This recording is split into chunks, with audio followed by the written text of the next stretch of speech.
Well, let's move on to other horrible parts of the world. Xi Jinping and Vladimir Putin are getting together to do what exactly, Joe? What does this mean to us? Anything? Everything?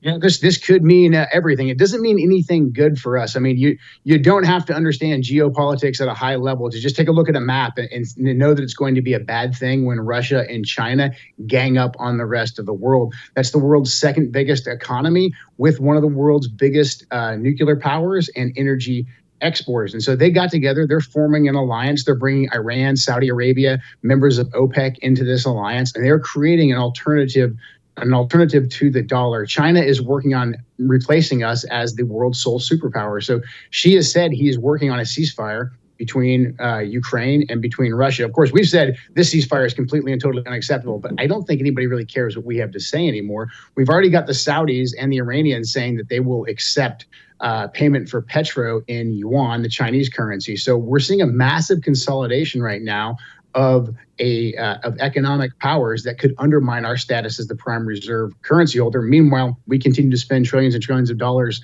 that we just simply don't have. And Xi is poised to take down our status, or at least erode our status of the dollar. Even if he just erodes it, that could have catastrophic consequences to our economy right here at home. What consequences? Well, the only reason that we're able to continue to print and borrow so much money is because the dollar is the prime reserve currency holder. Every bank throughout the world has to back up their currency with the dollar. They have to do all their trading internationally with the dollar. If the yuan takes away that status, then the dollar really quickly, almost overnight, could become much less than it is right now. So we could see a massive lack of confidence in our banking system. And that's basically all we have. We don't make things here anymore in the United States. We don't produce our own energy anymore. We rely 110% on the entire world to do all their transactions in the dollar. If half of the world switches over to the yuan, or at least a large swath of Eurasia and OPEC, I mean, the petrodollar has kept the US dollar afloat. The Saudis have already said they're okay with China buying oil in the yuan. That's going to start taking away the value of the petrodollar. So our ability to run the economy as we know it right now, that is seriously on the line right now. And we're really doing all of this just because we decided to throw this draconian sanctions package at Russia and continue to escalate towards World War III with Ukraine. At the end of the day, we need the American people to ask their leaders, like, hey, are you going to ask us about this? Because I don't think it's good with most American people that we are willing to take such massive risks just for the border of Ukraine. We feel for the Ukrainian people. However, this is not worth World War III or crashing our currency.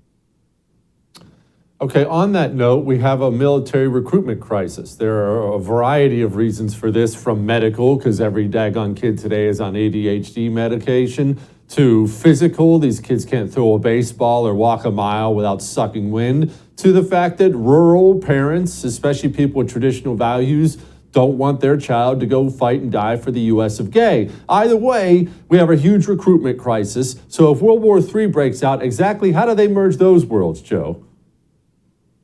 That's going to be yet another crisis, as if we didn't have enough. But the tool in that toolbox is the draft.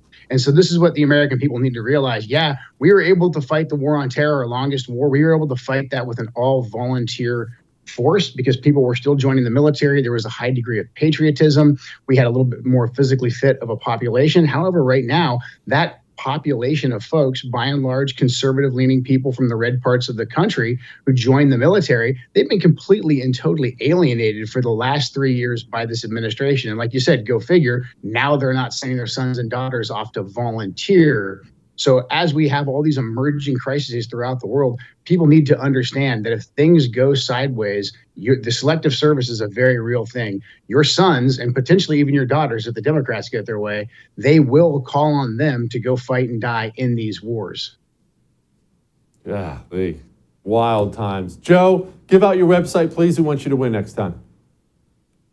Thank you very much. Yep, JoeKentForCongress.com is the place to go. Anything that folks can give to support us is going to help us push back against the Democrat machine and hopefully correct the course that we're on right now. JoeKentForCongress.com.